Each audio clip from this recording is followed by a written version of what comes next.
Hello, sweet, beautiful souls. Welcome back to Divine Alignment. I am joined with a very special guest, Liev. Liev, welcome to the podcast. Thank you. Thank you. It's an honor to be here. I know, I'm really excited to have you. Would you like to just begin with sharing what you do, where you're from, what got you into terrain theory, all of that?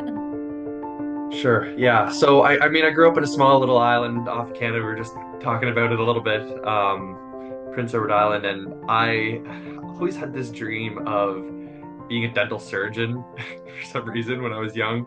Wow. I now realize that it was all driven by sort of greed and money, and I was going down that path for sure. So I went to university. I studied molecular biology, biochemistry, and that was going to be my ticket in.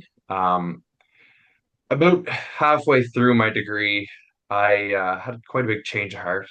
Realized that, I was kind of going down a road I didn't want to go down. And this was like 2020 time, so all the nonsense was going on around me, and anyways, I had a lot of time to myself.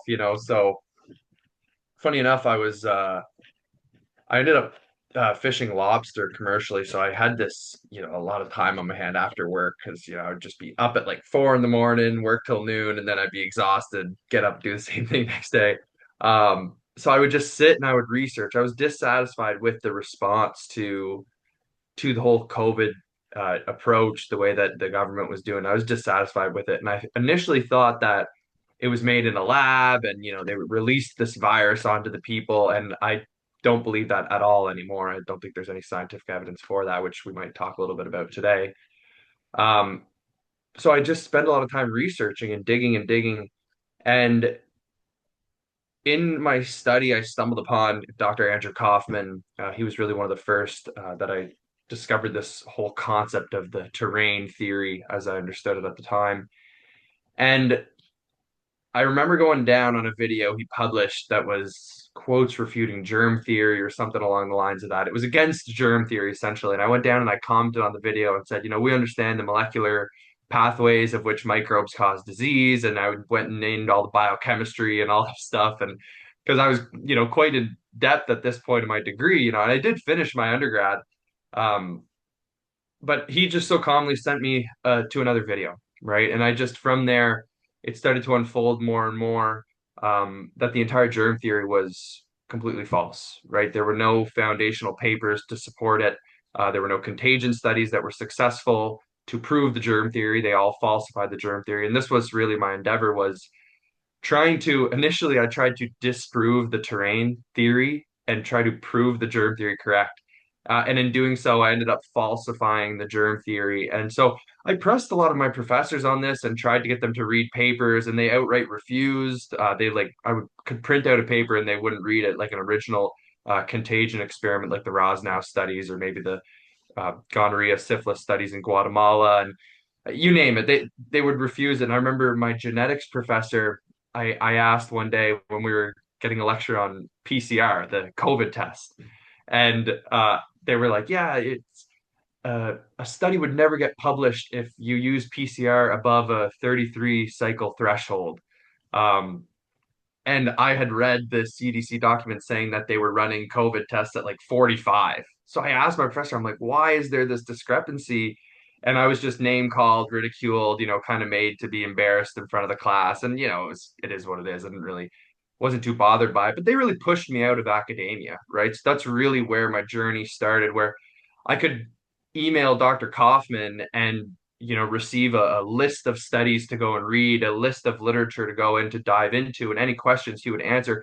And he didn't owe me a thing, right? Whereas I paid, $20,000 a year to go to university, and my professors would ridicule me in front of the class for asking questions about science, which is what science is about. So I moved out of academia pretty well completely at that point. I knew that I wasn't meant to be in that field. So I just kept researching. And then eventually I wanted to teach about this stuff because it's really fascinating to me. Like I was really on the other side, and just in reading the original literature and looking at it with a strict view of empiricism and the scientific method and logic and rationalism, like it just led me to a different path. I didn't really have a dog in the fight. So I was able to be objective in some sort of way. And But yeah, I mean now like I work with people now. I ended up pursuing a master's in counseling psychology and uh, became a therapist. Sorry, I'm long-winded. I'll wrap it up here in a second, but I pursued this master's. I became a therapist. I, worked in the field, opened a practice, wilderness therapy, and um, eventually, because of my work through Beyond Terrain about terrain theory, there were complaints from the public. So I ended up butting heads with the college, and they wanted me to delete the content and re-educate me. So I just said, away with this, and I'm left the practice, left the field. And now I'm just kind of in the Wild West doing my own thing, teaching people on many different levels in many different ways about these concepts, about concepts of the mind, spirituality, ourselves, nature, natural law, really whatever resonates with me, So, yeah, I feel very blessed to be where I'm at now today. And it has all been through increasing my faith around my journey. And that's really a central point for me. So, it's interesting when you put your heart into something or you put your intention and focus on something good or truthful, that God will continue to reveal the answers to you as you're ready to receive them, and we just really are the ones getting in our own way. And I look back on my journey now and see, how it's all been revealed to me at the perfect time. And it's, I do feel very blessed. And so that's a little bit about me. And I'll throw it back. I'm sure we'll dive into many of these concepts that I alluded to there. Yeah, I love all of this so much. And what I really love in your story too is like I'm really impressed by is that you actually sought out to disprove one way and then we're like that takes a lot of humility and like when because I see this a lot in science is people when you want to see your way inevitably usually you'll find something to prove your way but you just really ultimately wanted the truth and when you're available to the truth you will be revealed the truth, right? And so that's like a huge I love that. And I mean, when I first like found you on Instagram, I was like, oh my gosh, this guy's like out in nature. Like all of my videos are out walking in nature. So I'm like, I clearly this guy and I we're on the same wavelength. He's talking about the creator. He's talking about like all the craziness in the world and just like connecting back to our truth. So yeah, I really want to dive in because you started to talk about like where you were well, first of all, before that you became a therapist, which is so wild. And so they actually wouldn't let you practice because of your talk about terrain theory. Sure. So I mean, it was sort of a gray area. They really like I was the one who left the profession. Oh. Like I rescinded my own license. I said I'm done with this. Um, and they were just trying to give me some pushback, because they were trying to press me on like conduct on becoming or misconduct or something because I was talking about something that was outside of my field essentially. But it was such a gray area because I was just educating. I wasn't necessarily consulting on those topics. It was so I did leave the field, and I, had the offer to stay on condition, right? Like there were conditions for me to stay. And in all the turmoil of being in that practice and that work and being a licensed therapist, I consented to all the suffering that I had throughout that time, and Mhm. it was always up to me. It was always my decision to follow my true path, which was to operate now as, in beyond terrain and in discussing these concepts from this perspective in this world rather than sort of the regulated therapy field. So yeah, it was a kind of a wacky situation. But yeah, they didn't like technically like it didn't really go past the complaint process. It was just causing me a considerable amount of stress that I was consenting to. And my wife was like 5 months pregnant, and I was all worried about the business, losing the financial aspect of it, and like, anyways, I had to work through all of those fears, and again, have increased faith for it to truly nourish me and allow me to go down my true path, right? It was all a lesson, something for me to learn and grow from. So, but Mhm. yeah, it was a weird little gray area situation.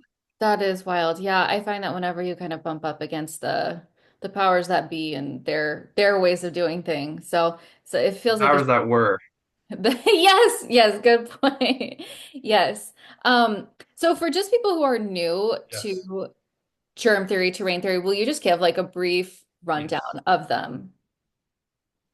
So initially, like, I think the first point is that we don't really consider it a terrain theory, right? For essentially the reason is that the terrain camp, like people in my kind of world, my colleagues, we try to avoid positive claims for the most part, especially rooted in empiricism. So, a theory is basically, a conglomerate of positive claims based on hypotheses, whereas a lot of our understanding about nature comes from unlearning nonsense and bullshit that we've been taught.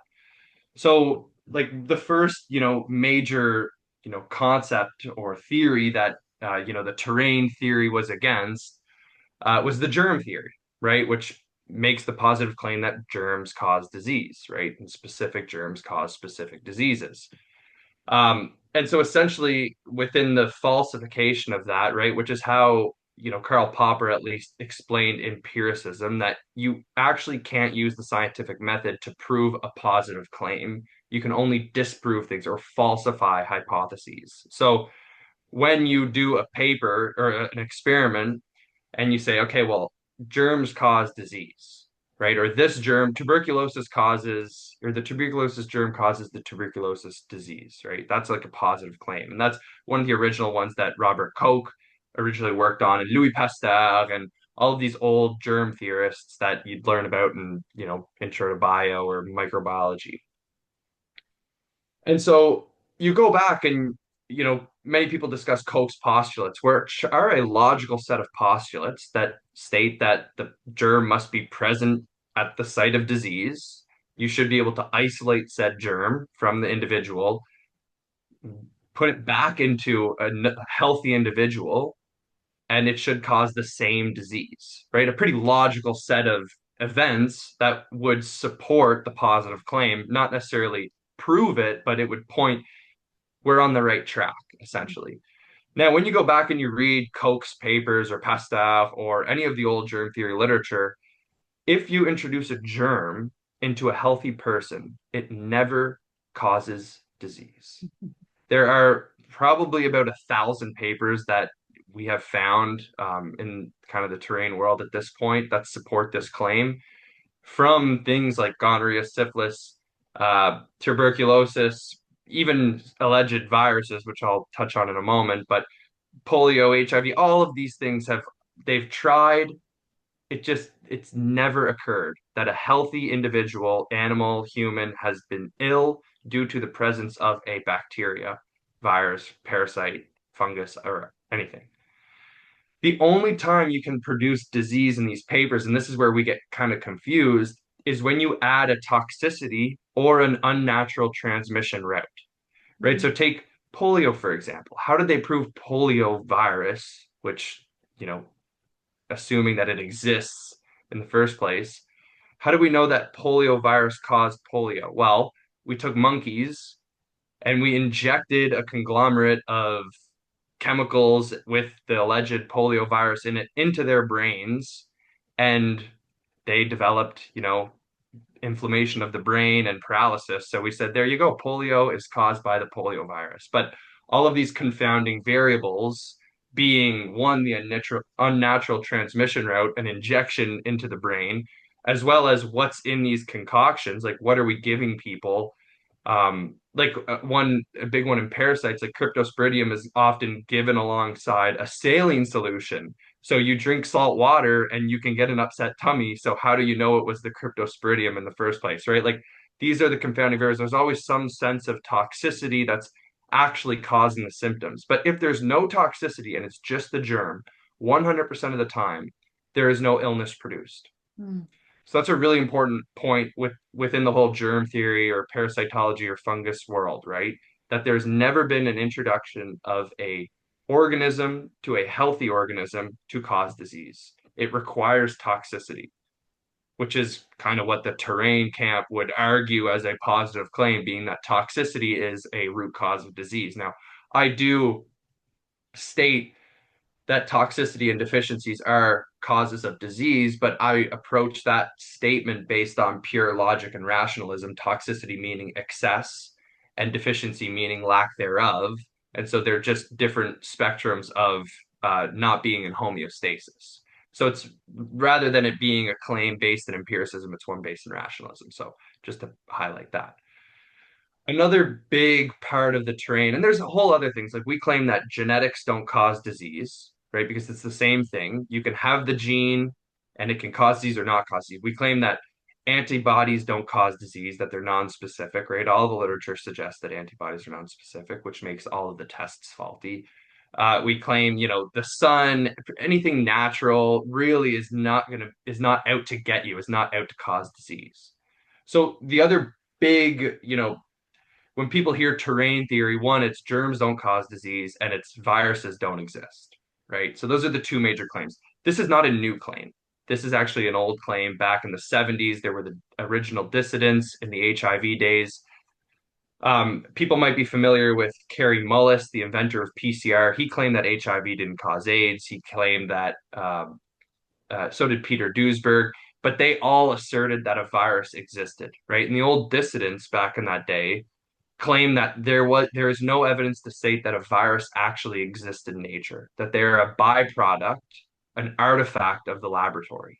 Mm. So essentially, when you go to visualize or prove a virus to exist, which is the positive claim in this case, it relies on one, the original way to figure out whether or not someone is ill or not, which is contagion studies. So exposing sick people to healthy people, which they've done, and it just doesn't cause disease, right? You can take a sick person and transmit fluids, it won't cause disease. So then they had to figure out something else to try to prove, viruses, because the term virus was actually invented and used before these little self-replicating particles were allegedly proven or discovered.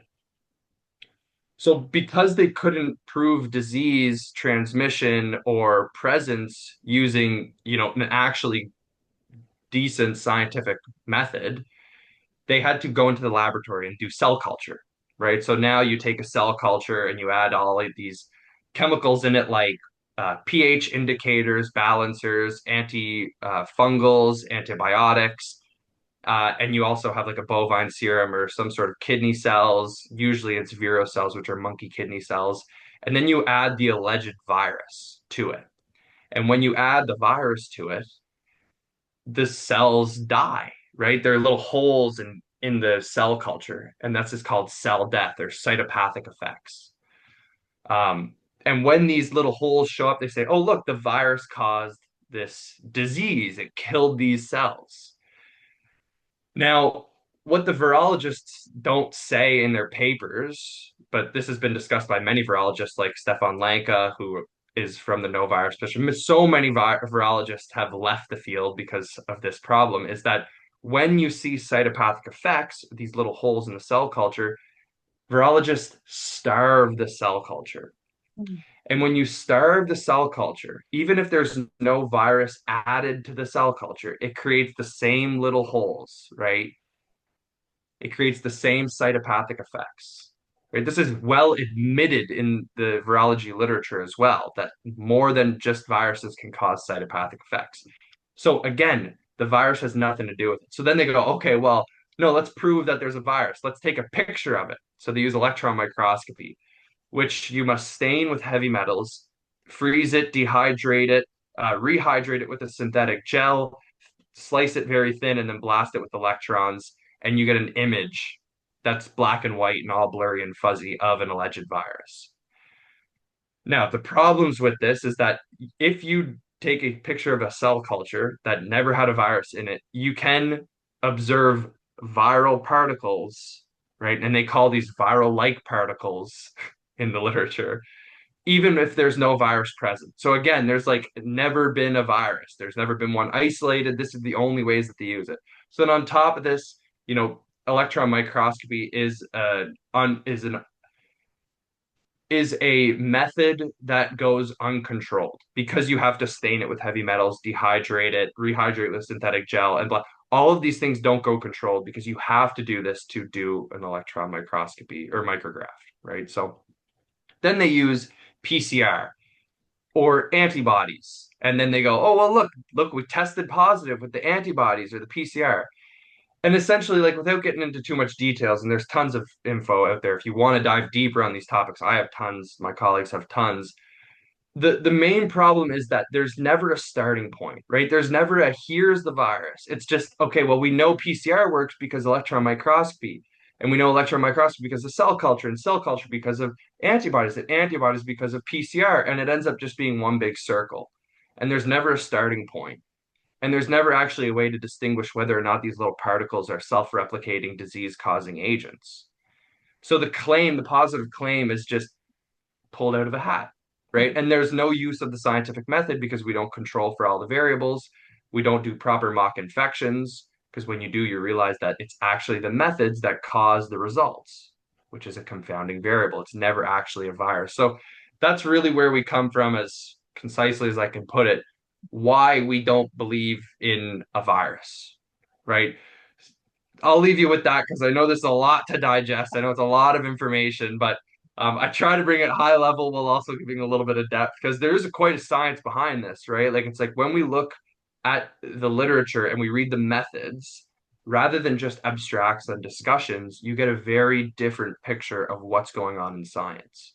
So, like you said earlier in the podcast, it's like, well, you can think anything and find a paper that states that, but you can't state anything and find a paper that actually does a good scientific experiment to validate the claim in any sort of way or support that.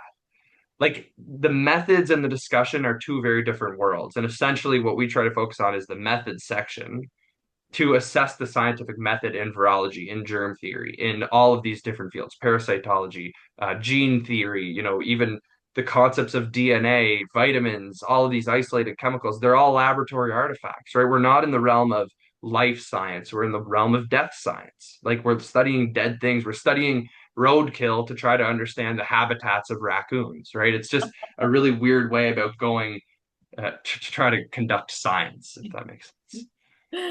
Oh my gosh. Yeah, I totally agree. Well, and it's so fascinating to hear from from this scientific lens because for myself personally, like I haven't dove into all of the science, dove all into all of the literature. Like for me, it's always just been like this intuitive, like this feels off. Like I don't fully, I mean, even back when, because I became a therapist, I'm a hypnotherapist, I became a nutritionist first.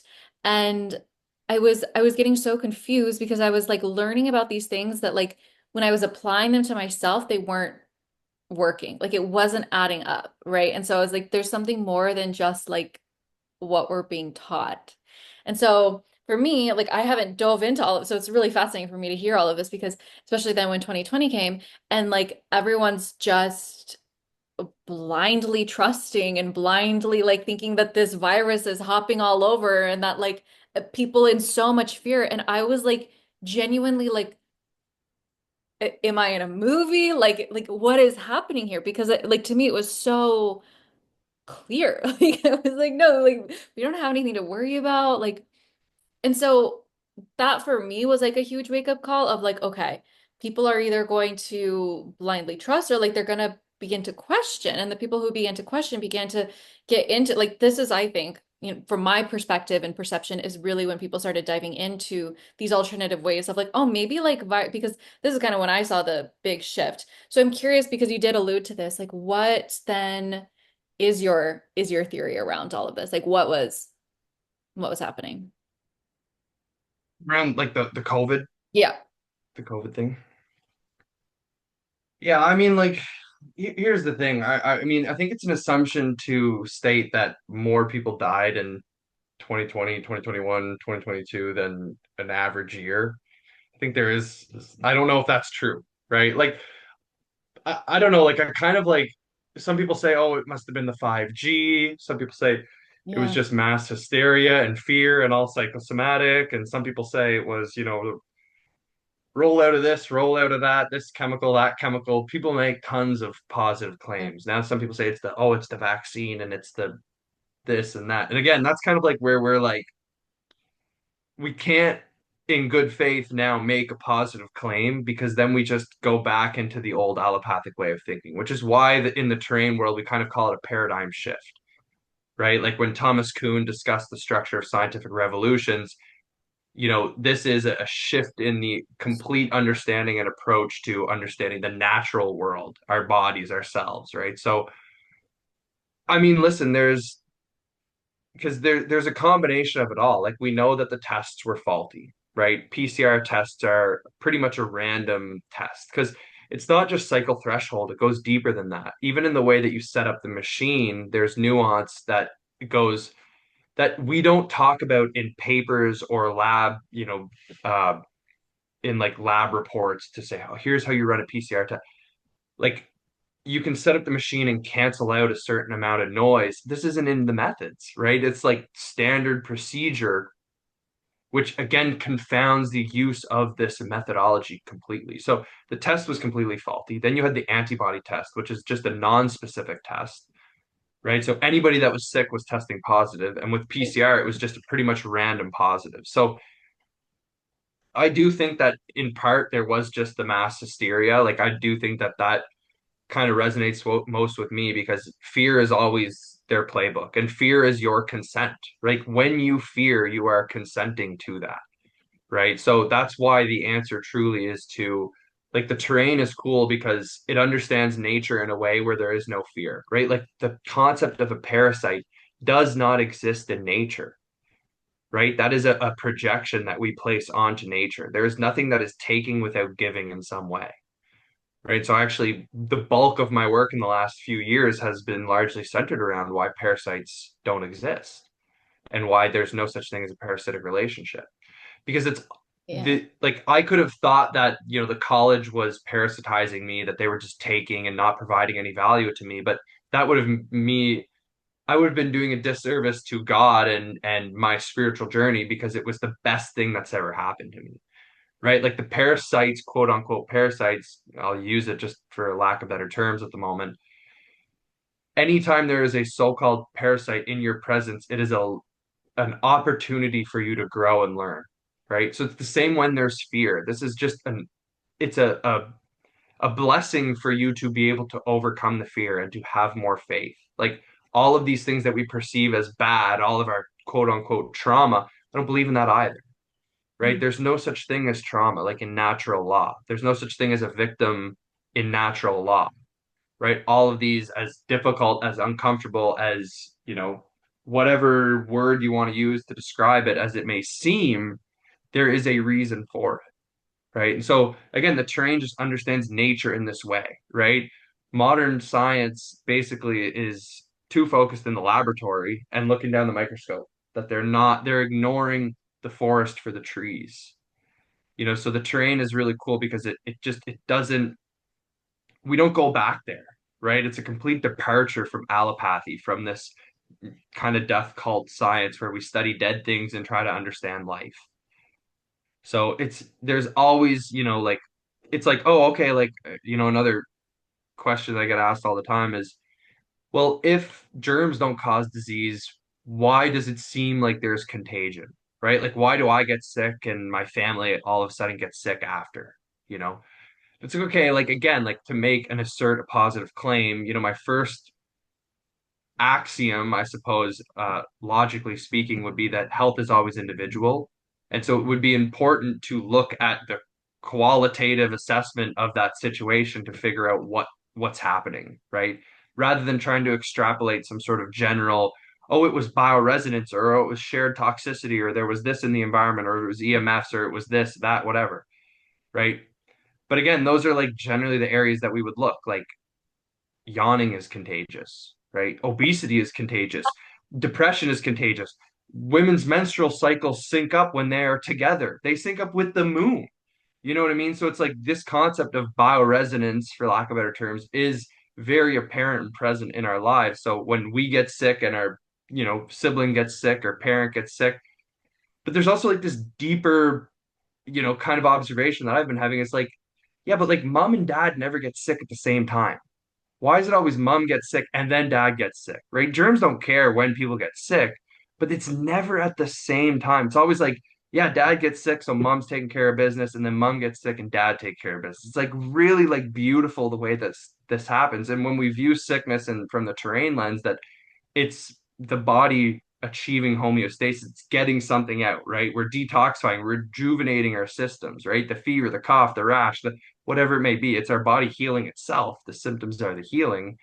It takes a much different perspective. And so maybe it is bioresonance. Maybe it is shared toxicity. Maybe there is something in the air quality. We just had the window shut and we're not going outside, or we're not praying, or we're not touching the grass, or whatever it is, right? Like there's all these different things that can occur. Maybe it's based on our constitution, who we are, and part of our journey, right? So it's very individual. And again, like to make that positive claim of, oh, it was 5G, that's where we kind of run into a problem where like, yeah, but like it's not one thing, like that's again kind of the old world thinking. That's why we call it a paradigm. Totally. Okay. There's so much here because I mean, not even everyone is on the wavelength that it was 5G. Some people are still just like, oh no, it was the vac, all of these whatever. It was COVID, it was Yeah. whatever it is. And so I think that that's even a pretty nuanced perspective that it was 5G. And I've always Sure. just kind of been open to, but that's why I love the way that you're presenting things in like this theory because it's like it shatters like a lot of our beliefs and something for myself that I've kind of been contemplating is I feel like it feels like a rite of passage almost. Like it's almost like you have to learn the normal, whatever we say, the mainstream way. And then you have to learn like all of the things about that, we get sick this way, and then we get into this like realm of it's the 5G, it's the parasites, it's the this, it's the that. And it's like, and that's I think where a lot of people, I spent a lot of time there as well, kind of get stuck, is like these things cause this. But I would be curious your thoughts. And I really want to hear your perspective on parasites because for years, it was like those cause dis-ease. Like, there was Dr. Hilda Clark who was like, the parasites are the root cause of all illness. And so many people like that was the hill that they died on. And and so for me, I feel like you kind of get into this world of like I kind of see it as like the 3D, it's like matter. And then you get into the 4D of like, oh no, it's like the chemtrails, it's the viruses, it's the government, they're doing all of these things. And then once you actually fully understand like all of those things, then you can get to the place where it's like we just need to come back to the creator. We need to come back to God. Like we need to come back to like our natural truth that like so I would love your perspective on that. And I really want you to talk about parasites because Yeah. that's been a huge, I would love your perspective on that. I think the problem is because we cling on to this. It's like we cling on to these theories and it makes us feel comfortable that we know. It's like, well, I know it's 5G. So all I need to do is live in a cabin off grid and never talk to anyone ever again and I'll be okay, Yeah. right? Or it's always the parasites, it's always the mold. Well, if it's the mold, like I just got to move out of my house and then I'll be healthy, right? Or I just need to parasite cleanse and then I'll be healthy. Or I just need to relinquish my citizenship and be a sovereign man, a living man, and I'll be healthy, right? It's like all of these identities that we still carry that are keeping us stuck. Like it's the Lyme, and then you become a Lyme diagnosis, you become Lyme disease, or you become cancer, you become all of these things. It becomes a part of your identity. And that becomes a problem, Yeah. right? Because then you just start resonating only with that. And then that's when we can kind of get stuck in our ways. So again, it's all lessons that we learn. Like many of us go through that. I know so many people now in this quote unquote terrain camp who used to think that it was always parasites, used to think that it was Lyme disease. They were like, yeah, I used to think I had Lyme disease and I didn't actually heal until I realized that Lyme disease is just total bullshit and that there's no bacteria and that ticks aren't actually out to get us and all this stuff. Like there's nothing to support it. The whole bitten narrative is just a crock of shit, really. It's just more fear mongering, right? Fear is always the deeper seated root here Yeah. because it's the fear of if it's not chemtrails, if it's not 5G, then I might not know what it is. Or I might have to ask bigger questions that I don't want to ask myself or I don't want the answers to.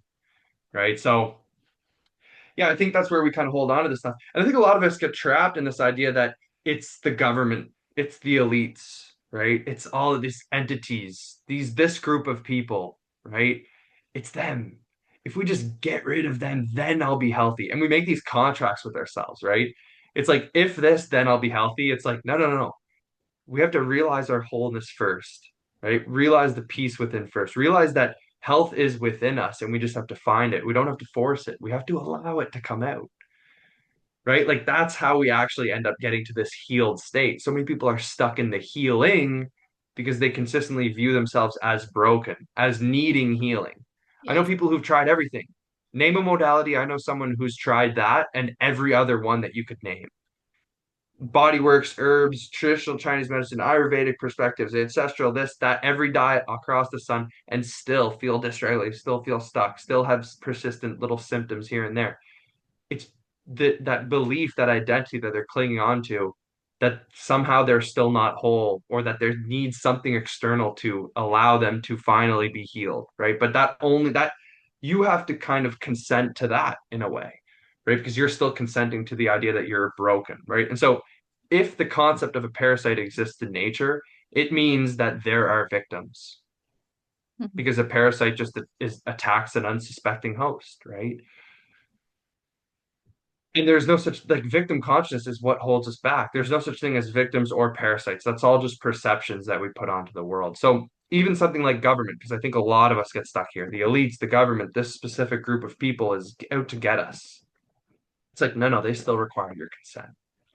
And it's Mhm. only when you consent to the idea that the government's out to get you that the government can actually affect your life, your well-being, your soul, right? Your spirit, your family, your community, who you are, right? Like sovereignty always starts within. Natural law precedes all sort of common law and contract law, you name it, right? Natural law is at the root, and that's understanding who you are, who you truly are, not your name, not your diagnosis, not this, not that, right? And we have to give up those identities to truly, again, kind of keep moving forward and realigning ourselves with our North Star, our path, our journey. But to view the government as a parasite is to say that you're a victim, right? To view and like if there's an entity that is because I love Austrian economics. I love Hayek, I love Rosbart, I love or Rothbart, sorry, I love Ludwig von Mises, I love Hoppe, and they all view government as a parasite. I don't agree with that. I love the way that they go about talking about it. It's really funny, it's entertaining, and there's some level of truth in it, but there is a layer more to libertarianism, right? And there's that voluntarism where like we are consenting to all of these things. And so you consent to the government or the elites or this specific group of people that is ruining your life. It's like, no, no, you're consenting to that. It all comes from within, right? People say, well, I can't do anything about the chemtrails. It's like, I've seen children dissolve clouds with their minds. We can all do this. I've seen that. I've seen chemtrails fly over and like being at an event like Confluence, for example, the chemtrails can come over and then they just disappear because there's this elevated level of consciousness of connection of being in the moment, not from like some sort of crazy new age perspective, just like everybody being in tune with one another, like being present, like we don't have to take it too far. Like this is just how the world works, right? When we all know who we are, like the world alters itself. It's a spiritual projection. Supernaturally, it can alter itself. We see that, with the Mandela effect. So it's again being sure in who we are. Mhm. Like that's where the miracles come from. That's where spontaneous remission comes from. It comes from shifts in identities, right? Like two people are given a cancer diagnosis. One lives in fear and they die. The other one says, "Fuck that. I'm not dying of cancer." And they quit their job. They buy a convertible and they drive down the coast. And all of a sudden it's like, a year later and they're still not dead. And the cancer, they can't find it in the body, right? Like these stories of spontaneous remission aren't unique to specific people, but it's about removing these concepts of victim consciousness, of parasitism, of all of these things. So I know I kind of maybe took it to a higher level there, but the concept of parasites, even from a biological standpoint, is just as valid. So Mhm. I have written quite a large document on parasites, um, and it's available in the academy. It's like 75 times where people have willfully ingested parasites. Healthy people have taken in parasites. I could only find about 75 studies from cryptosporidiums to malaria to uh, different types of hookworms and whipworms and all these, tapeworms, you name it. Healthy people have taken these, and also unhealthy people have taken them. And if the if our individual terrain is healthy, right, is aligned with nature, essentially, we eat good food, whole food, we have good energetic alignment with our communities, ourselves, with God, the parasites cannot take hold, right? They cannot cause disease. But if you do parasite cleanses and you alter your gut microbiome and you take thyme oil and you take all of these essential oils or these different types of cleanses in mass quantities that are unnatural, you're actually altering your gut and you're straying from nature. And so that's when the parasites can actually cause some sort of disease, Hmm. right? So that was the only observation in the literature that people got were had symptoms from a parasite was when their internal terrain was disrupted or adulterated by becoming more distant from the natural way of life, right? The other interesting observation is that in animals, in humans, no severe type of parasitic infection was ever created in a laboratory. Like you can't create primary amoebic meningoencephalitis. You can't create that in the laboratory, right? That's what everyone's worried about with the stagnant water and Naegeli fowleri. Like everyone's worried about uh these severe, well, what about, MS and cancers? They're all parasitic. That's never been ever been done in some sort of laboratory or scientific experiment. It's never been proven. Now, parasites, organisms might show up at the site of disease, but as a response, right? As a means to regulate, to rebalance, to achieve homeostasis, because parasites play two major roles, among others. They bioaccumulate toxicity and they bioremediate toxic environments, which essentially means bioaccumulate means that they take toxins into their tissues, and their tissues can handle higher concentrations of toxicities than our tissues can. So they actually take up heavy metals, environmental toxins, pesticides, plastics, etc. They take them up into our tissues, protecting our tissues from the damage caused by these toxins. They can also take these toxins and transform them into less toxic substances, right? So killing the parasite is removing the body to heat, like is removing the healing, right? And so since I've done focused a lot of my work on parasites, I've had hundreds, maybe even thousands at this point of people reach out saying, I've done parasite cleansing and it happens exactly the way you say it happens. I cleanse, I feel better temporarily, and then the symptoms come back and I have to cleanse again.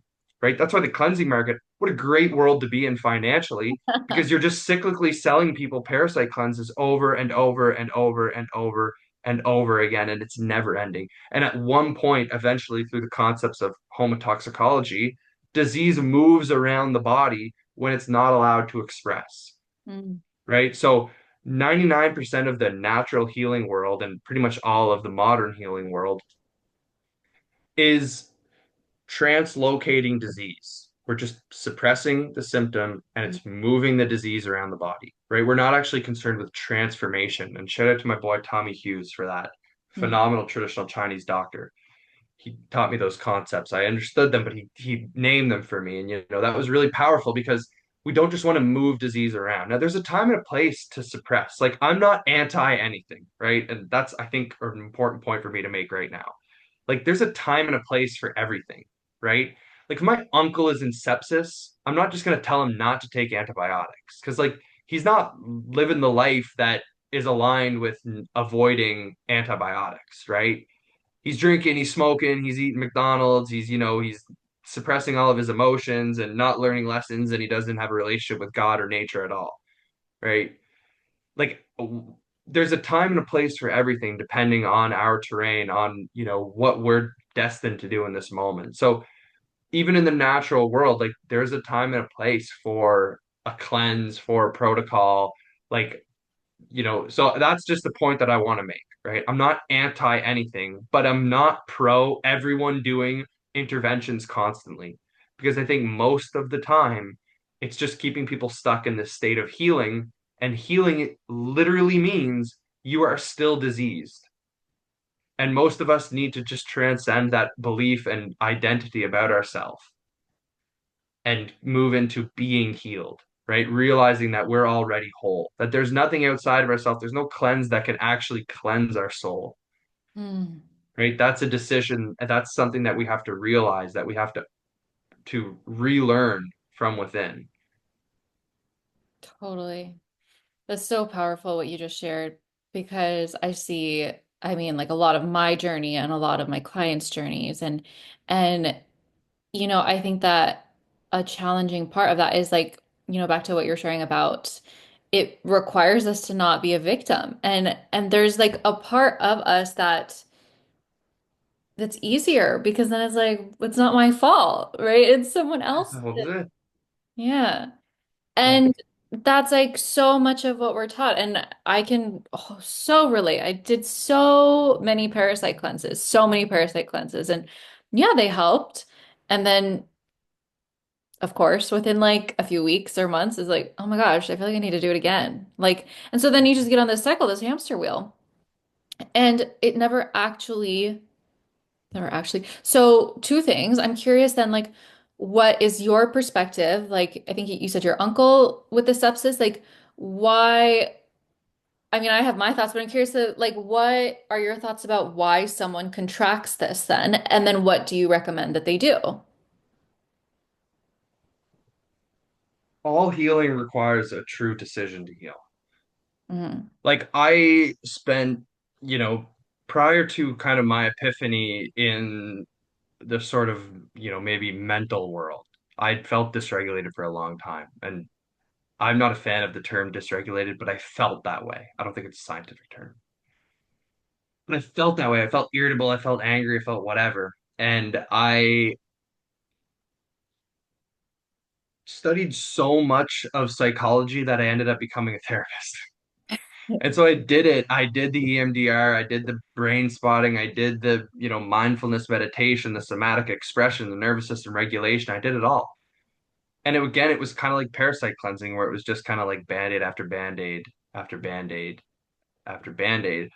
And I never actually made that decision to be healed, right? I always thought that there was more trauma for me to process. There's just more psychology that I need to learn.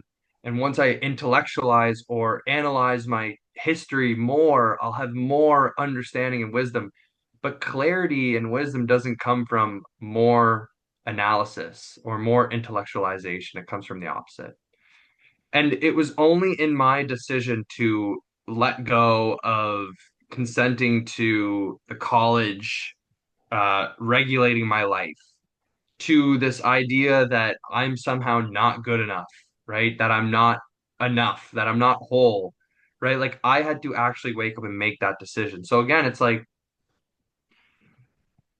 you can't make that decision for anyone else. And that's kind of the tricky part about this, right? But in my understanding at this point in my life, like the only way to foster change around you is to just transform within, right? Is to find more inner peace, to shine brighter, right? Like no amount of darkness can extinguish the light of a candle, right? So the you know, the brighter you shine, it's just going to continue to extinguish more darkness around you. It's just going to bring the light level up to everybody around you, whether it be physically, whether it be at a distance, whatever. It's just the only thing that we can do because we all want our families to heal and we want, you got to read this, you got to do this, you got to, and then we end up stressing ourselves out. And that's again a lesson for us to learn a little bit more about ourselves, like why we're trying to control everything going on outside of ourselves. It's like there's a little bit of a mirror there that we're not wanting to see. We're consenting to something here, right? Like there is an offer within this that we can accept to see ourselves in a different light. So it requires a decision, you know? So like when I work with people, I ensure that people have made the decision that they want to be healed, right? I can't work with people who just want to stay in the healing and Mm-hmm. stay in the comfort of being broken, right? Because I can't help you make the decision of being healed. Like I can't, there's nothing I can do. No practitioner, I don't care who you are. Gandhi's not going to help you out with that decision, right? Like that has to come from within. So that's a really important part of this work. And we think about our family members and I do have a lot of family that I want, like I want you to be healthier. I want you to whatever, whatever, whatever. But again, these are all just like ideas that I'm putting on, because like there's also like people in all of our lives who've lived to be like 100 and they don't eat healthy and they enjoy a glass of wine and smoked for a really long time and like use unnatural synthetic cleaners and EMFs out the wazoo, but they have family, they have strong faith, they live with conviction, you know, like there are deeper themes to life. So again, when we focus our energy to the right place, what we pay attention to, which is the true currency of the world, that's what actually fosters change around us, right? It all comes from within. Even what seems to be outside of us all still comes from within. And people have talked about this for a long time. Spiritual traditions, mystics, the religious texts, everything points to this, right? It's like as we get closer to our faith, to knowing ourself, who we truly are, all of this, it's about making that decision, right? Because like I think that I made the decision, I was blessed to make that decision early on that I wanted to know the truth about something. And then like it was like God just slowly, presented me the information, because even before the whole germ theory thing, I had a really close buddy of mine, one of my best friends, be like, "Hey, you know who Agenus Vonderplanets is?"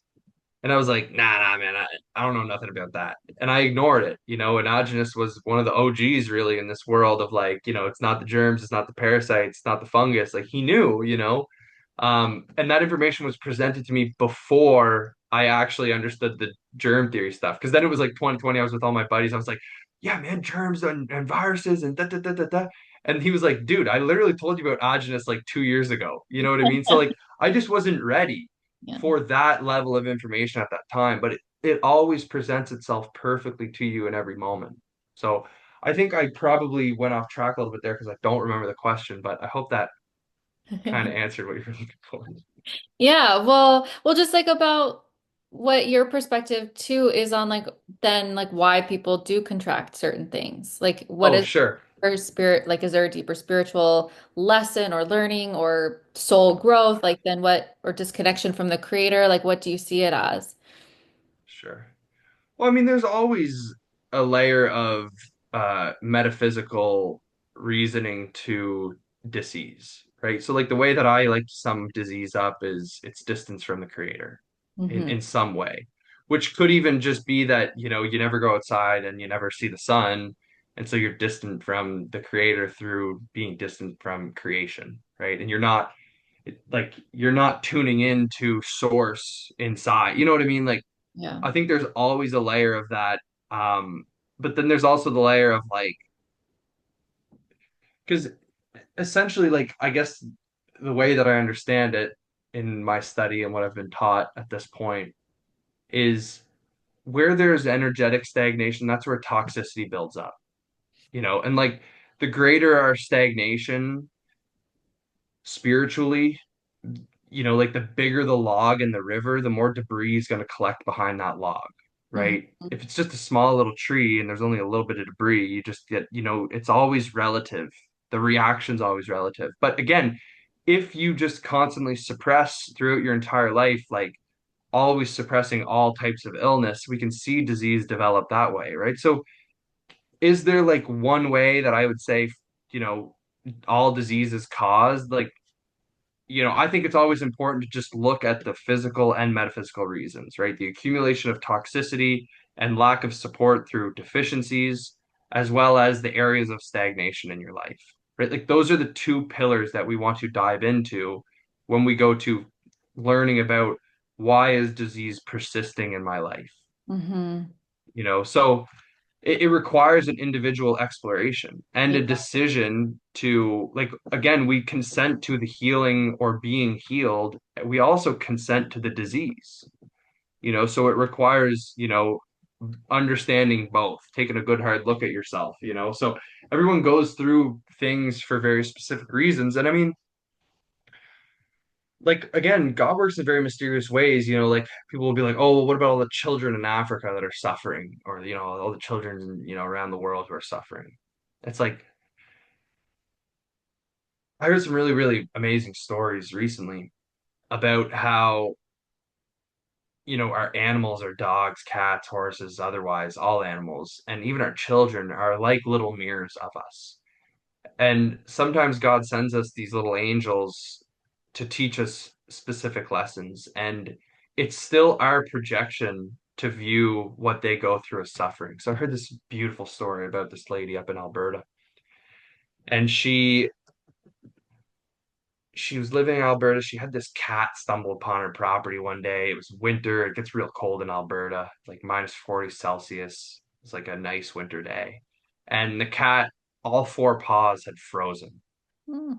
And they had to amputate all four paws, right? They just had four little nubs, you know, because they were like black, right? The cat wouldn't have survived if they didn't cut them off. After they cut them off, this is the reason she came up to me and told me the story. After they amputated the legs, you know, about a week later, the cat threw up a bunch of parasites. Because again, the role of these parasites in the body was to clean up the diseased environment, right? The decaying environment, right? And once it was cut off, the parasites didn't have a role anymore, so they were released, right? They didn't do a cleanse or anything like that. The cat just released them, right? They completed the role. So they told me the story for this reason, but there was such a beautiful, deeper reason here. And so this cat, you know, went through whatever it had to go through. Obviously, you know, four nubs, was down pretty bad, you know, ended up passing at some point. And the woman telling me the story said she had a dream after the cat passed. And she was like during this time was like a really vulnerable, difficult time in her life. She had all this spiritual growth that she was going through. And the cat really helped her through this. Like it pointed to a lot of these things, funny enough, in very spiritual or physical ways of areas that she needed to grow in. And so she did. And when the cat passed, she had this dream. And she's looking in a lake or a body of water. She's looking down, and over her shoulder comes a cougar. Right. And the cougar, you know, like essentially told her, you know, like I am the cat, you know, like I am that cat, you know, I didn't suffer. You know, I came here to this world for you, for your growth. I did not suffer. You know, you thought it was pain, but it wasn't. I was in no pain. I did not suffer at all. Right. So our idea that the cat was suffering, that's our projection. You know, so I mean, listen, I think she circled back at one point and she was like, yeah, there's another part of that story. I'm like, yeah, tell me. And later on, she moved like way far from Alberta, maybe even to California or something like that. And she's out in her property, and this cat stumbles into her yard again. You know, this random cat looked the same as the cat, you know, who'd lost four legs. The only difference in this cat was that it had four perfect white paws all Oh. the way down in the exact area that that original cat was amputated, you know? So it's like, again, like I think that what I really gathered from this story is that what we perceive as suffering is not always suffering, Yeah. right? Like when we have pain and we couple it with faith, it becomes information and direction, right? It's always fear that causes suffering, right? And faith is truly the antidote to that. You know, so when we view the children, why are the children in Africa dying and sick and diseased? It's like, yeah, but like that's maybe God telling the collective that like, you know, we're not doing a good job by just giving them a bunch of shit. Like we like, you know, I don't know. I don't even want to get too into that, but like, you know, it's like it's there is a lesson there, right? And I don't have all the answers, but you know, it's like there is a lesson. I know that for sure. And it's not necessarily suffering, even though it may seem that way, but that's our projection, right? So it's like when family members are suffering, it's like, are they really suffering? Are they just meant to be learning lessons? It's like, I don't know. Like always think of these deeper themes, you know, try to zoom out rather than just being like in an ego, in a self. It's like we're more than that too, right? So Yeah, and I really appreciate you sharing all of that. I think that I'm with you. I agree. And that's always been something I've kind of struggled to communicate to people over the years because it's like I think that there comes a point too where people it takes a high level of consciousness, I think, to be able to see it from this perspective that like the creator created everything as it's meant to be. And like there's always going to be the perception of good and the perception of bad. And that's this is like a universal law of balance. And I think there also like when we focus so heavily on out there, it's like what like how is that distracting you from like your own inner healing and your own inner journey? And you know, when you're like so focused on Palestine and all of these things, it's like it, you don't actually know like what like you know like you're not there and you're not experiencing that. And so I think that it can be a trap really. And you know, especially going back to everything you've been sharing about fear, like it really is this like evoking some fear within you. And so, I mean, it's like it's one of those like touchy subjects, but I'm totally with you, and I do think that it's once you can see it from like as the perspective you're describing, it's much more empowering, and it's much more like how do I just focus on myself and my journey? And you know, with that, I really would love for you to share as well about trauma because you made like a very bold claim that I really want to like unpack with you of you don't believe that trauma causes disease and that, I mean, like, look, I've been on this journey for quite some time, but like, I, I'm with you. I'm like, creator, just show me the truth. I just want the truth. Like, I've had many ego deaths, and this is like one of my current ones, right? So I really want to hear your perspective on that, and please share. Yeah, like I think the trauma is a little bit of like a scapegoat, right? It's like trying to name an event to try to foster a false sense of understanding and comfort. It's like, oh, I know why I'm like this. It's because, my parents always did this and, they always told me I wasn't good enough. So I'm just not going to think that I'm good enough, like now obviously like this is a delicate conversation because I know people go through very severe traumas. Like it's not like these events don't happen, like that's absolutely not what I'm trying to say. I know that there is evil in the world. I know that some of these claims can be bold, but I've also worked with people who have most certainly faced more severe traumas than you have, right? Not you, but I'm just speaking generally, right? Like, and the people like Carl Jung has a beautiful quote, and it states, "It is said that no tree can stretch its branches to heaven without its roots going down to hell." Right? And the people who have created the most amount of good in the world have all had to overcome and transmute some level of quote unquote trauma. The reason I don't like that word and the understanding of that word is because, again, it places us in the state of a victim, right? Like we're a victim to our childhood, we're a victim to our trauma, you hmm know, and that's not the way out. It's not to say that these things don't happen, right? It's not to invalidate or suppress that the things that have happened in our lives because they are important. They are a part of our journey. They're a part of who we are. But you wouldn't be who you are without every single thing that has happened to you, as good, as bad as we may perceive it to be. But like in life in general and nature, you know, there is no such thing as a good or bad, right? Like hmm that's just a perception. Nature just is, life just is, right? God just gives and I think that, in some way all life is good, you know. It's like without death, there is no life, right? So it's like, are we really going to sit here and say that death isn't good? Like all of these things, like are just perceptions often coming out of fear, like again, like the clinging on to the trauma narrative that like it's almost like it can turn into an excuse in a way if done incorrectly, if done with that victim consciousness. But all of my work now with people, I don't talk about anybody's trauma anymore because all of the change, the epiphany, the wisdom, the understanding, the clarity comes from the ever present now. It doesn't come from more analysis. It doesn't come from, we have to dive deep and understand our trauma and why we're the way we are. It's like that's not where clarity comes from. That's not where peace comes from. It comes from within and it comes from faith and it comes from the ever present moment. So again, in teaching the principles of natural law, and concepts of alchemical transmutation, we get closer to understanding how to transmute lead into gold. And one of the fundamental steps of turning lead into gold, right, like hell into heaven or, shit into honey, trauma into beauty, is we have to return to the prima materia, to pure potential, right? The prima materia is essentially just pure energy, pure essence, right? It can be anything, right?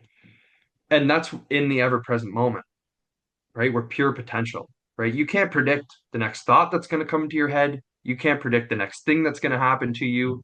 You can't predict today, tomorrow, tonight. Yes, like, you know what I mean? You can't predict any of these things that are going to happen in the future. It's pure potential, and that occurs only in the moment. And so, in this concept of transmutation, that's a fundamental step from turning lead into gold. But in the moment, if you always view it as lead, it will never turn into gold, right? So when we view the ever-present moment as being caused by trauma and focusing on all of these scapegoats like the germs and the diagnosis and these identities that are keeping us stuck and disempowered, we're still viewing lead as lead. We're not viewing it as gold, right? The way to turn lead into gold, again, is part of our identity shift, our perspective shift, our belief systems shifting.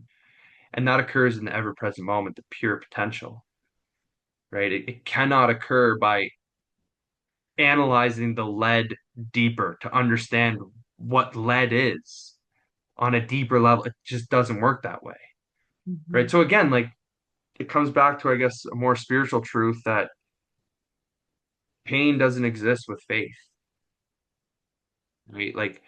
Like pain coupled with faith is just information. It's just direction. It just gives us the understanding to know how to reorient ourselves to our North Star.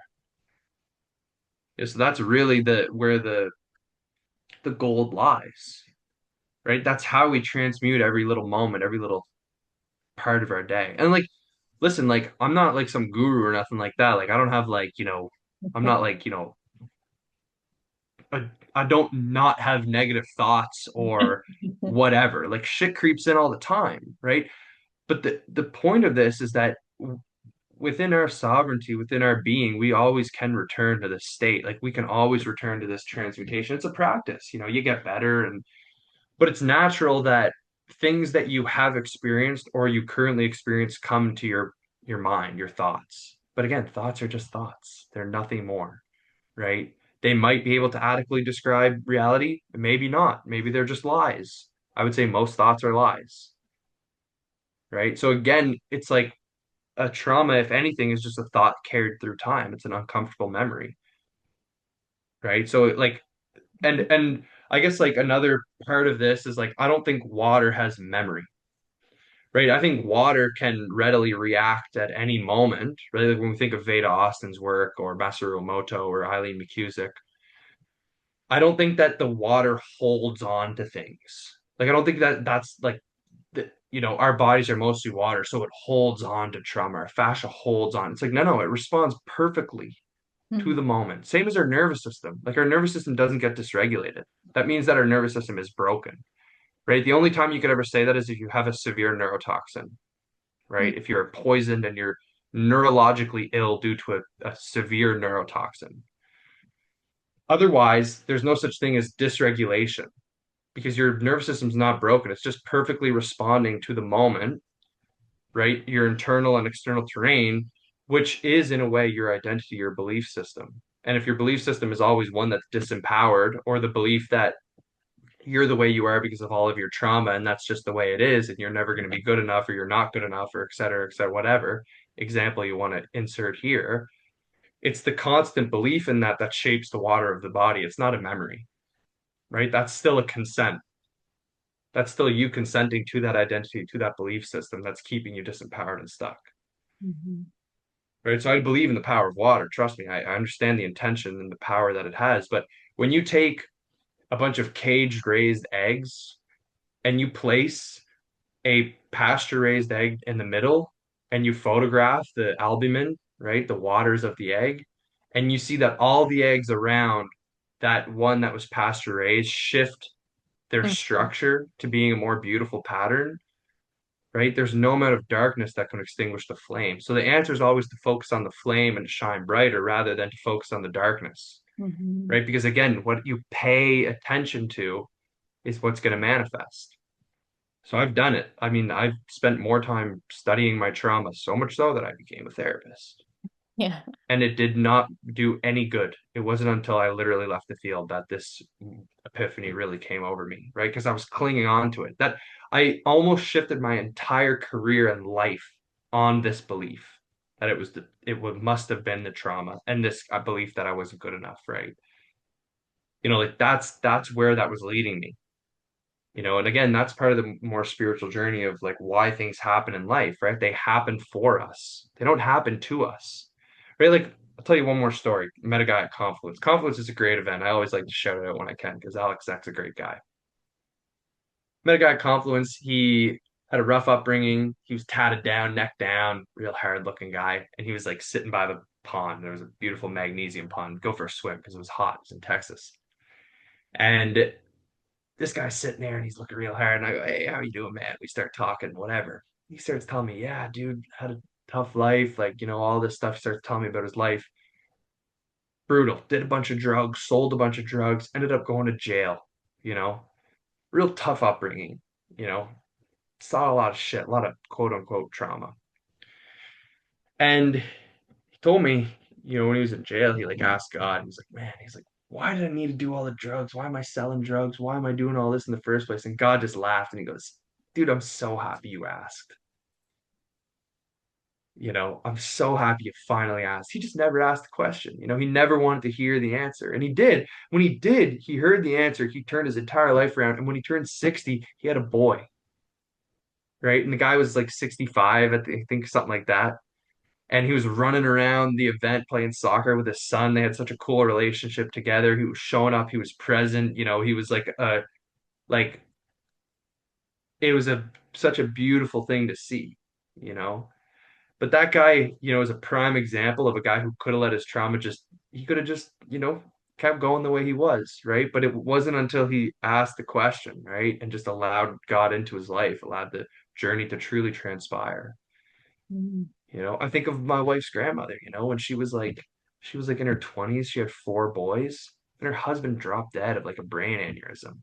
She had a business, a photography business, four boys, you know. It's like, okay, well, she lived to be 94 years old. She had the most beautiful life. She had like 30 grandchildren, a bunch of great grandchildren, seven kids. She remarried, this great guy. They ended up touring the world, breeding horses, lived like a beautiful life.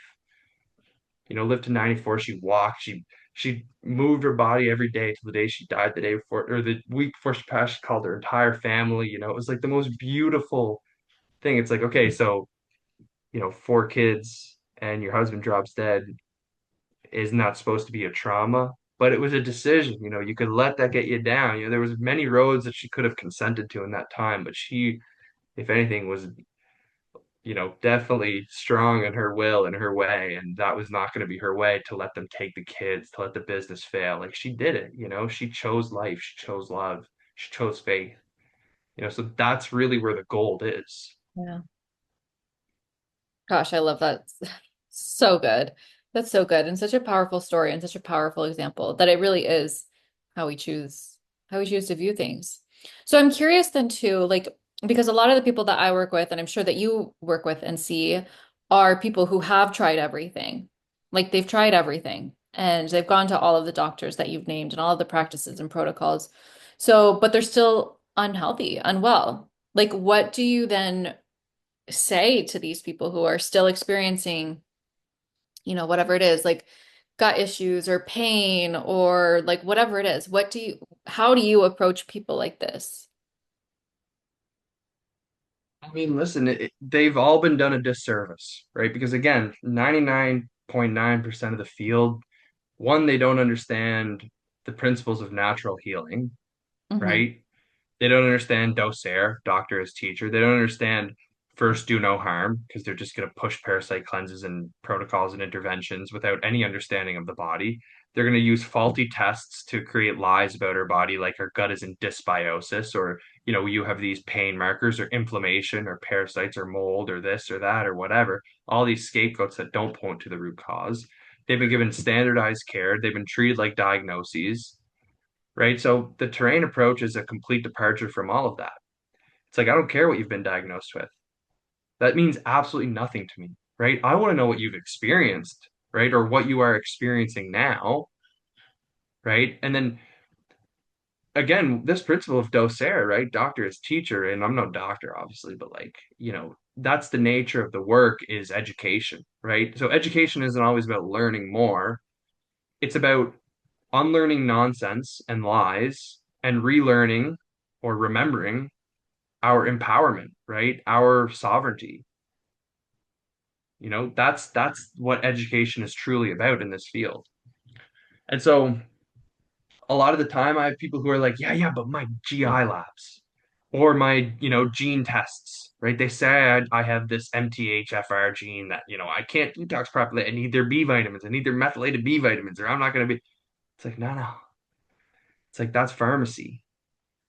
Those are completely synthetic pharmaceutical drugs, greenwashed as natural, right? So it's a departure from all of that. It's a departure from isolated chemicals to support the body. Again, time and a place for everything. I know there's a time and a place for everything. 99% of the time, it's not the time and the place, you know? So that's what we got to remove. And we got to reintroduce the individuality to all of this. So we got to figure out where we are, where our feet are, who we are. That's level one. And then what is our North Star? What are we walking towards? And then we start walking, right? Like that's it. Because that empowers people for the rest of their lives. They understand how to get back to where their feet are standing, right? Who they are. And they always have this North Star that they can orient themselves towards. And again, we're never off path, right? It might seem like we're off path, we're never off path. It doesn't matter how, you know, east or west you may be, North Star is always North Star. Yeah. So you're never off path. And sometimes it's necessary to walk, horizontally, to go around a mountain or an ocean or something. And there's a time and place to build a boat, or walk through hell. There's a time and a place for all this stuff. So we need to meet people where they're at and reintroduce the individuality. So, I mean, different ways there are great ways to understand the body. I like dark field microscopy. I'm a big fan of that. If done by a skilled practitioner, cannot be live blood analysis. That's a total bullshit field. Sorry to be so blunt, but I feel very passionately about that. Dark field is quite different. I do iridology, the study of the iris. Mhm.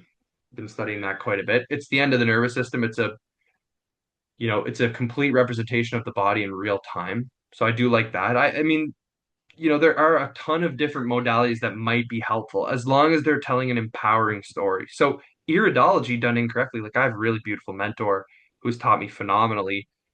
We don't use the German or even the American language of strong and weak, right? Because weakness is a disempowering narrative, right? It's like a vulnerability is a more empowering way to say that. It's like just shows us where we need more tender love and care, right? Where we need more support.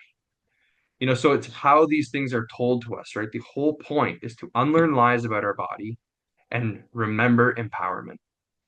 And that looks different for every single person, right? Because everybody, like, even after listening to this, I'm sure plenty of people are going to have tons of questions about, well, what about this? What about that? What about polio? What about, Mm. this disease, that disease? What about, the plague in the, 1600s or whatever? You know what I mean? Like, there's going to be all these different questions. It's about breaking those down, right? Those lies or little areas of stagnation that we're still clinging on to the old world with. We got one foot in, one foot out because that's generally what I see with people. It's like we've tried everything. We got one foot in the old paradigm, one foot in the new, or the terrain paradigm or whatever it is, right? Just reconnection with God and faith and nature himself.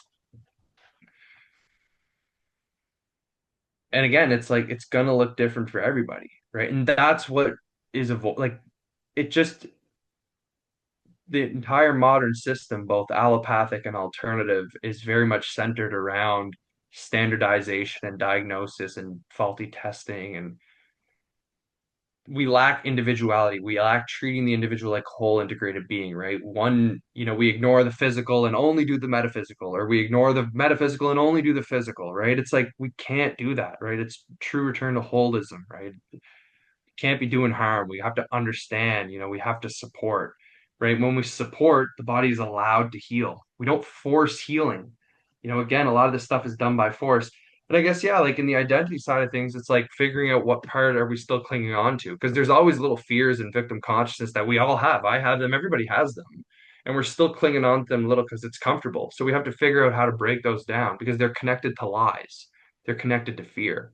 So it's again fostering more faith, and that comes from decisions and moments, right? When we can choose faith, when we can continue to tune into that. So again, it's just about fostering better relationship with self, with others, with the realm, with nature, with God, with everything, through relationship, through identity, through beliefs. That's really where the bulk of this work is conducted while figuring out how best to support our individual systems, our constitutions, right? We can understand where we have vulnerabilities, where we have strengths, right? How can we use our strengths to our advantage? How can we use our vulnerabilities to our advantage? Because often a vulnerability is just a strength that we haven't tapped into yet, right? Hmm. We haven't paid attention to it. We haven't supported it. So, Oh, this is so good. And I love what you're talking about as well about our North Star. Like that's so good because I find that a lot of people, once they have that identified and once they have like that purpose and that like that knowing and truth and drive within them, like it fortifies you, it strengthens you. And it's so I really just loved everything you were sharing there. Do you want to touch on the blood? Because I'm curious to oh, I can't. Yeah, I will. I hear. mean, it's like dark field microscopy is one that goes way back. Like Antoine Béchamp used it, Gunther Enderlein, Gaston Naissance, and now in the modern world we got like Dr. Marie Arce, Dr. Harvey Bigelson, who's recently passed. Um, Dr. Berlando does it. And essentially, it's dark field is a specific type of microscopy that you can look at live blood, right? Live blood analysis Okay. is essentially looking at live blood through the untrained eye. And you're looking at it through a different, uh, not only philosophy and perspective, but vision as well. When you get the dark field, you can see what you call a microzyma, which is the fundamental unit of life. They're little specks that you can see in all living tissue, in all living organisms. They're little dots. They're called microzyma, somatids, protists, and they bumble around like little brownie in motion. They just move around.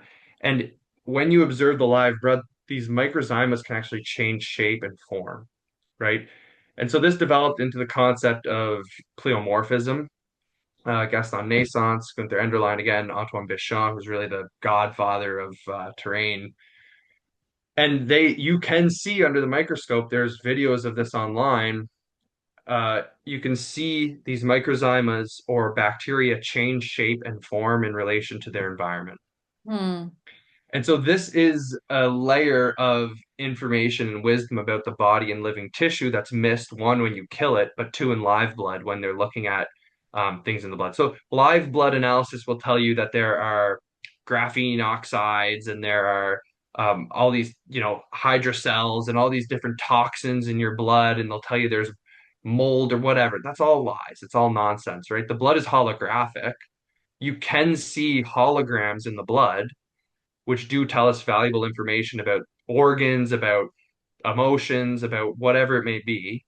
But these are holograms. They're not physical structures in the blood. Live blood analysis thinks they're physical structures. But if they're physical structures, we'd all have strokes and aneurysms because they would block our capillaries, right? A blood cell, a red blood cell, is actually bigger than a capillary, Hmm. right? Hmm. So it actually takes quite a bit of force to go through more so than the heart can pump, right? The heart is not a pump, it's a vortex, Hmm. an energetic vortex. I think we all are probably in agreement on that. But um, these holograms are far bigger than red blood cells. So they're not physical structures, right? Again, it's about giving us deeper information about the body. So we have the microzyma, we have the pleomorphic nature of bacteria. Again, this is a big terrain concept that bacteria can actually change from one to another to a fungal cell. in relation to the environment. Like we don't actually catch germs, we develop them, they transform in relation to their environment. This is quite observable under the dark field microscope. But you can't see microbes change when they're dead, which why the modern world doesn't necessarily acknowledge pleomorphism. When they do acknowledge it. Like tuberculosis is acknowledged that there's a spore form and there's rod forms, and same with H. pylori, right? Like Helicobacter is said to be able to change shape and form, and with the biofilms and all this stuff, that's all a necessary part. If you have a biofilm, the answer is not to get rid of it and cleanse it out. You want to support your body so that it accomplishes the goal that it's accomplishing, right? So again, it's like loss of context and philosophy and deeper understanding of nature, but also we're looking at it through a fear-based mindset. So if you want dark field done, I strongly recommend my great friend and colleague, Dr. Marie Arce, Marie-Zell, and she has a great book, Germs Are Not Your Enemy or Germs Are Your Friends. I got it somewhere. She'll probably kill me for butchering the name, but it's definitely Germs Are Your Friends. Dr. Maria Zell is her name, and she's amazing. She's been in the game for a very long time, looking at the blood, studying the terrain. Um, again, Jacob Diaz, who's a naturopath, he's very well versed in this stuff as well. But if you want your blood looked at, those would be the people that I would consult with. But again, it's just another tool, right? It's just another way to understand our body on a deeper level.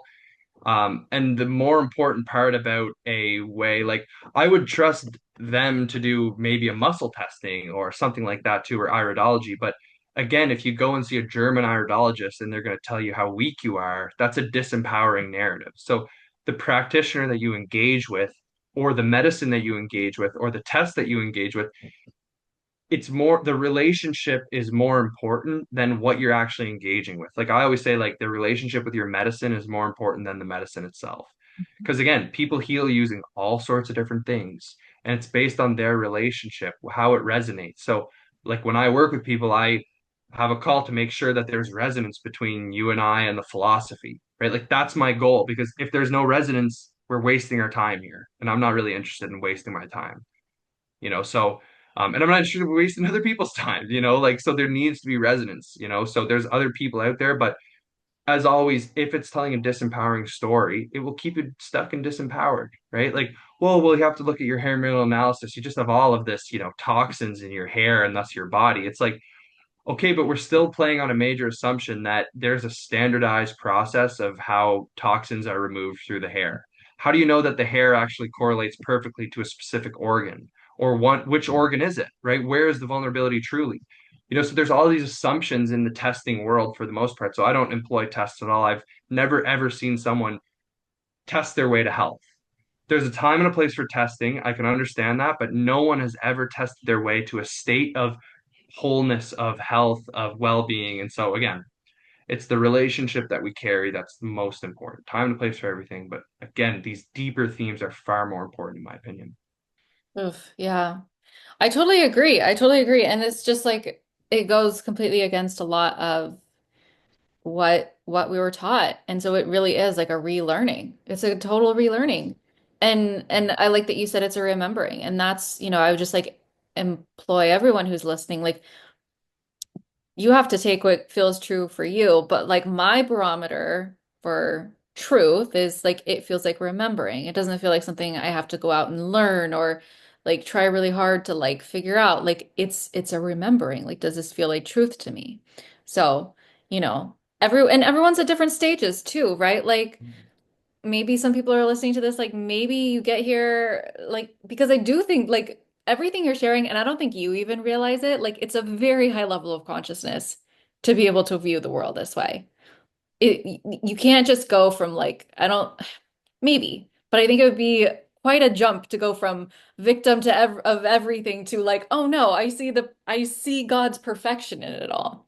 So, like we're start with where you're at. Start with where you're at and like trust and know that when truth is revealed to you, you'll know it, you'll feel it, you'll sense it, you'll remember it because it is a remembering. We all have that remembering within us. And, I think that ultimately this is like the new paradigm. This is the new earth. This is coming in. I mean, this really like everything you're talking about is like being like your own healer and being in connection with the creator. And I think that a lot of like the medicine that we've studied so hard is like it's just complicated things. And there's something in our minds that thinks like if it's complicated, it's I think we get confused in the complication, so then we think we need to like learn more, learn more, learn more, but really the truth is simple. The truth is simple. The truth is remembering. The truth is an internal knowing. So I just like have loved everything you've shared. And I feel like there's so many more things that I could ask you, but I want to respect your time and everyone else's. But are there any, I guess, like last little sentiments you would like to leave people with? Yeah, this is all so simple. Like it's meant to be simple. We've overcomplicated it. We get in our own way. Like we consent to the hardships, to the pain, to the suffering. As as tough love as that sounds, it's also the most liberating because we also consent to health, right? And it's all from within. And I think that many of us get stuck in this idea that it's like, oh, well, like once the world is healed, I'll view, God as benevolent. Or once, I'm healed, I'll view my body as brilliant, right? And it doesn't work that way, right? Like you got to find the peace within for your body to be allowed to heal, right? And collectively, we all have to find our peace and connection to allow the world to heal. Oh, It's like it's all like we have to kind of make these decisions before, and live them with faith and conviction. Like every story that I now look back on in my life, it was all, if it was progression, along God's path for me, it was always a leap of faith in a way. And so tuning into that and tuning into your intuition, like these are often very obvious answers and very simple answers. Like we make them complicated. yeah. Like I always knew that I wasn't meant to be a therapist, but I really overcomplicated it when I put all my eggs in that basket. But it's like these decisions are very simple, and so that's it. It's simple, have faith, that's everything. Yeah, so good. Well, thank you so much for coming on. And where can people find you and connect with you? Yeah, everything's beyond train. I got hundreds of hours of content on YouTube that you can browse through on all of these topics. If you want a layer of depth or conciseness, join the academy. It's by donation, so you can feel free to sign up for whatever feels right. I do, funny enough, run a group coaching slash program course type thing called Become Your Own Practitioner, if that interests you. And I do work with people one on one if that's what works best for you. All just different levels of attunement. Some people love the one to one, some people love a group, some people love learning all this stuff by themselves. It also depends on the season. So there's lots available there, but everything's Beyond Terrain. My website is beyondterrain.com. So there's lots out there.